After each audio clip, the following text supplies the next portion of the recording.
Dominant defense at Oklahoma? Okay, maybe. Maybe you can tell me on that. But more dominant than the offense? Well, we'll find out from Jason Ray from Last Word on College Football. The Sooners are in camp. The spring game is just a couple weeks away. Jason, how you doing today? Doing good, Mark. Thanks for having me on. Yeah, it's strange, the airwaves and just kind of the media. The defense is dominating the discussion, which is a far cry than anything that we've seen, out of this team over the last, 15, 17 years. But there is more excitement, believe it or not, on the defensive side of the ball, maybe than there is on the offensive side of the ball. Please like the videos, share the videos on social media, and please subscribe right here at the Voice of College Football.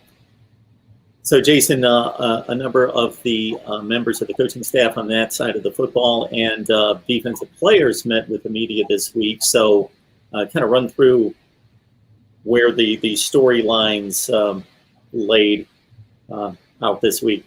Yeah, so this week Brian Odom had an opportunity to talk with the press for Oklahoma earlier this week, and talked obviously a lot about the linebacking core. I think it's a group, Mark, that has been very, in the past, if they've had an injury, they've been really, they've struggled a little bit from a depth perspective, going all the way back to 2008 in the Oklahoma-Texas game. They had an injury. Ryan Reynolds got hurt late in the third quarter, ended up really costing Oklahoma. They struggled the balance of that game.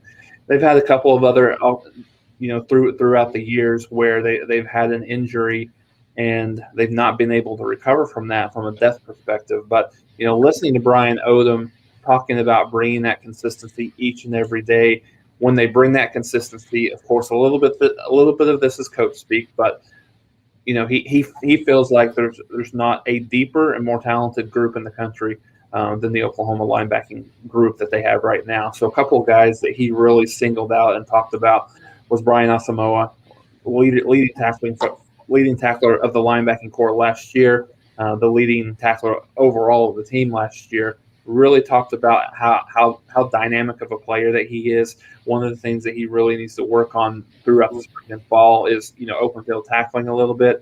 But, in terms of, a first step, being able to diagnose the plays, he's a kid that Brian Odom and the Oklahoma defensive staff is really going to count on to be, a leader in that group. And I think another guy who is really kind of becoming a budding superstar is David Agwebu. He's a guy that played he played a little bit more last year than he shared time with Deshaun White in the middle.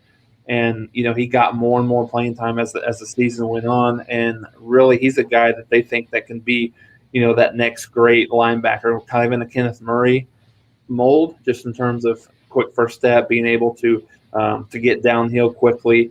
And, I think, Mark, we'll talk about some of the position battles, obviously, that we have through spring and then as we get to fall. I think perhaps the biggest position battle might be that middle linebacker spot with him and Deshaun White. I think all signs point to him. And it's not really anything that Deshaun White has not done. It's just, kind of the elevation of him, really David Agwebu right there at that linebacker spot. Just the dynamic playmaking ability that he has the ability to bring to this team. And, a couple of other guys that he singled out. Shane Witter is a guy who off the chart athleticism, played a little bit sparingly as a true freshman last year. He's a guy that Odom was extremely high praise. Linebacker, he runs a 4.4.